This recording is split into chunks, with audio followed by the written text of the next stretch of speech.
Төрөлтийн 3 дугаар үе шат. Ихсийг салгах. Хүүхэд төрснөөр төрөлт дуусахгүй. Төрөлтийн 3 дугаар үе эхэлнэ. Ургийн хальс төрөх. Ургийн хальс гэдэг нь таны хүүхдийн энэ бүх хугацаанд байсан ууд юм.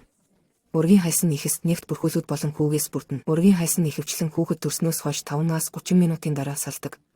Мөн хамгийн тохиромжтой нь ургийн хальс төрөлтийн үед гарах ёстой. Харин энэ нь болоогүй бол эхлээд эмч нар хүүхдийг эхийн хөхөнд амлуулах эсвэл хөхний толгойг гараар өдөөхийг оролддог. Хэрэв энэ нь тус болоогүй бол окситоцины тарилга хийж умаа массаж хийн. Харин ихсэн 30 минутын дотор эхийн биеэс салахгүй бол судсаар мэдээ алдуулалтын дор гараар ихэс салгах хагалгаа хийн. Төрөх ихэд мэдээ алдуулалт хийж эмч болгоомжтой гараа умаан хүндэд оруулан ихсийг гаргана.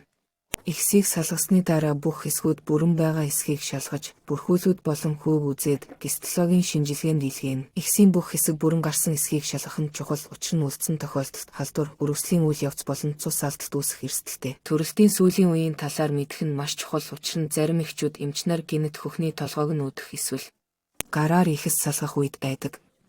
Төрөлтийн бүх үе шатыг сайн судлаад мэдэж юунаас ч буй агаарай. Эмч нар таны эрүүл мэндийг хамгаалахад өөрсдөө чин сэтгэлээсээ анхаарах болно.